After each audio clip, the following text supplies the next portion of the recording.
Okay, welcome back, Brigandine enthusiasts, to your Bestiary guide for mermaids and Siren, the Siren upgrade as well.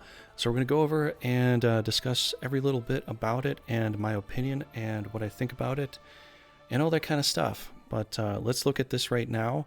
This is the cost of the mermaid. The mermaid, it costs 25 mana. And according to my game file right here, I have max amount of mana. Maxed out mana, so it's pretty easy to summon, pretty cheap. As far as the growth rate is concerned, the growth rate is S. So S means this thing's going to grow very, very quickly.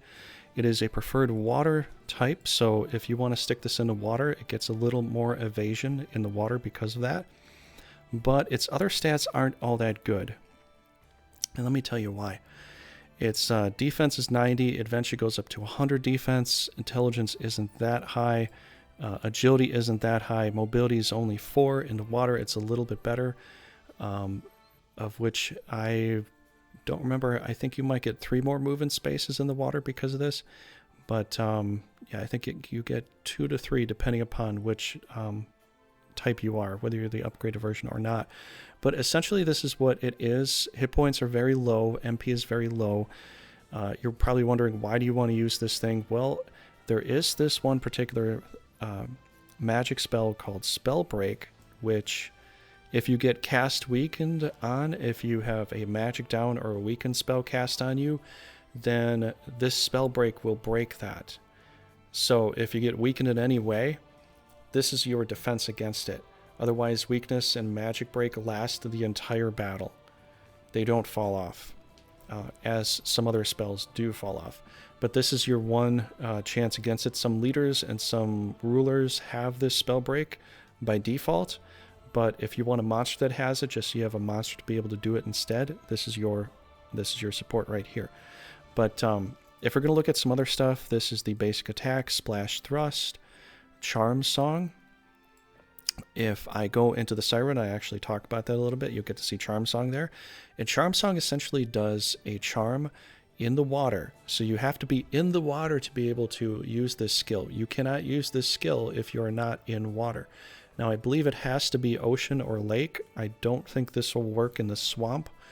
In the swamp, you will still get water evasion, but you can't do the Charm Song in a swamp with a mermaid. So the Charm Song goes 1 to 3 range spaces, and it will charm any monster or leader as long as they are not anti-charm by default or by equipment. It will automatically charm them. Now, charm can last for 1 to 3 turns, and it could fall off the very next turn. So you probably want to have this mermaid on your leader with the highest level and the highest agility. Just saying, I think that's a better tactical way to look at it. Now, the other things it also has is resist and flight. So resist, essentially if you played Final Fantasy, that's essentially a shell spell. And if you know what I'm talking about, then you know what I'm talking about. If not, then essentially it's like, instead of protect, it's like protect against magic. So it does kind of the same property as protect, but for magic. Flight will give you a flight symbol. You won't see yourself bobbing up and down. I hope that in the future they'll change that so you actually bob up and down so you can see a visual of that, but you'll have like a little Hermes boot symbol next to you indicating that you're flying. So that's something to note. So if you want to make your character fly to get some more evasion or to move a little bit further, that's what you can do. So, all right. That's essentially what you get with the mermaid. I'm going to go ahead and look at the Siren class up and see what the differences are. Let's go over to that. Okay, so we're on the Siren class right now. It says, a mermaid's new form following a class change. Their singing voices are now even more enchanting, making it easier to charm and manipulate foes, capable of summoning powerful Mailstorms on the surface of the water to knock out enemy units. They are adept at both offense and support and are capable of fighting on land as well as water, weak against green types. So let's look at this a little bit in, as far as what it has here. So essentially, you can see the Aqua Thrust right there. You can see me moving the mermaid around, or the Siren around. We have the Aqua Thrust, which has 15 more power point values there, which is pretty cool. So it's a little bit stronger. It's still not a very offensive monster. Lure Song pretty much stays the same, except for there is one more length of value as far as casting this is concerned. Now, we do have to denote that this says inflicts charm on a single enemy unit within a 4 hex radius when caster is in the water. This is a guaranteed charm unless they are anti-charm in some ways as far as their character design is concerned. All right. Now we got Mailstorm. Now, this is pretty powerful. And you can see the power value is 210, which is very, very powerful. And it deals massive damage to all units within a 2 hex radius when caster is in the water, never misses. There's a 25% chance of inflicting faint. So this is a very powerful move.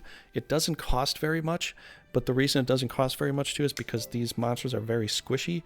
If they had self-healing properties like they did in the past games with Grand Edition and Legend of Runersia, these monsters would be a lot more survivable. So that's probably why this costs so very little. Because you go out there and you go out to fight and you get hit 2 or 3 times and pretty much it's dead. So it's very not survivable. So we look at the Frost spell. Frost is about the same, 68 points value there. It does have a Frost spell, so I think there was a mod I was playing and somebody put the Frost spell in for the mermaids to be able to, or the merman to be able to do Frost, and now it's in this game too. Is that a coincidence? I don't know. But mermaids now have Frost spell, and you can see the radius over here.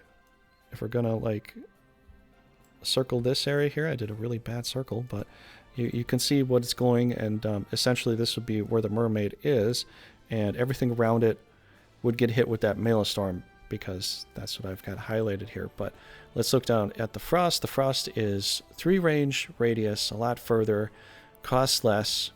Doesn't have as strong of a power, but it's a single hit spell and it can do damage.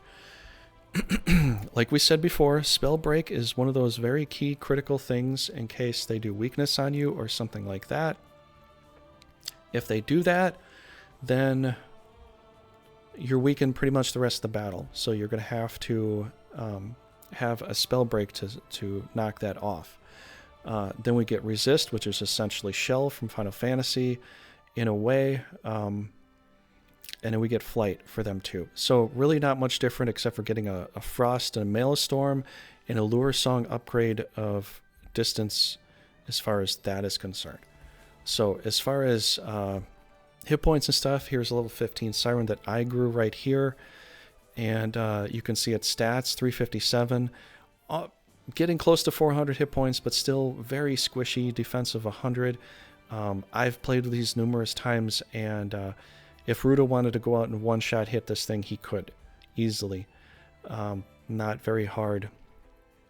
2 hits from any serious knight is going to take this thing down. It's gotten killed with centaur shots and that sort of stuff very, very fast. I'd have to say if there was an upgrade for this monster here, give it back the self-healing properties of being on the water like it used to have, and that would make it a little more viable as far as survivability goes. Otherwise, this is one of those things you always want to keep in the back, and this is one of those things that's sort of supportive, but for magic properties and that sort of thing. Let's look at some equipment. We could make it a little bit stronger with equipment. So there is that thing that we could do. So let's back out here. Let's look at some equipment properties here. See if we can equip it with something. So we could give it a lightning gungnir. Give it more MP, attack, intelligence. Cool. Could give it something like a nightmare cloak. Should give it hit points, defense, inflicts charm, immunity. So this thing's immune to charm. That would be kind of funny. We could give it a nightmare hat. Puts his evasion up a little bit more. That's good. That's pretty good. And we could give it the jade gem, critical rate. Or we could give it something else. I'm just saying you can equip it with other things too. Rapid Band gives 1 extra mobility, so you can see the mobility go up here. If we give it an all-star bonus, you can see how, yes, we did make it stronger. Obviously, it's definitely a little bit stronger and all that, but still can get kind of knocked out. The hit points didn't go up that much, and You know, intelligence did go up, I think, yeah, by 10. But even then, I mean, I'm just saying, it's a good monster. I usually keep one of them on my team, just in case. The anti-magic properties of the ward spell is quite nice. I like it personally, and also I like to cast the random frost spell every once in a while. So this is essentially the Mermaid through the Siren class. I hope you enjoyed it. Definitely smash the like down below, subscribe as well. Help this channel grow, help Veracity Trigger grow, and I'll see you in the next video. Next one up I'm going to cover is probably going to be the Elemental class, and that's all I've got for you today. Hope you enjoyed. Let me know if you use a Siren or Mermaid. I think they're good. I would probably prefer them to be a little bit stronger instead of a little bit squishy. I would prefer them to have the self-healing and water like they had in Grand Edition and Legend of Runersia. I think that would make them a lot more viable, especially with the class upgrade here. The other thing I forgot to mention is that they start at the magic cost of 25, and it's a 30 point upgrade. A 30 point upgrade to get up to a Siren. That is pretty heavy, I would say. So I think if there were some balancing issues or something that would happen in the future, I would say give them a self-heal, because 30 points an upgrade is a hell of a boost to go up to be able to put them on your team. But you know, and I understand it's a permanent charm, it's a free charm, but charm falls off randomly, and it only lasts about 3 turns, and it could fall off the enemy, and then they're no longer charmed. And typically when you're playing against the enemies, they usually have 3 or 4 unicorns stationed at different places to cleanse that off immediately. But anyways, let me know what you think about the Mermaid or the Siren class, and tell me how many you use. Let me see. I'd love to see somebody actually go out there and like summon a whole horde of these things. But thanks so much for watching, and have a great evening. I'll see you in the next video. Take care.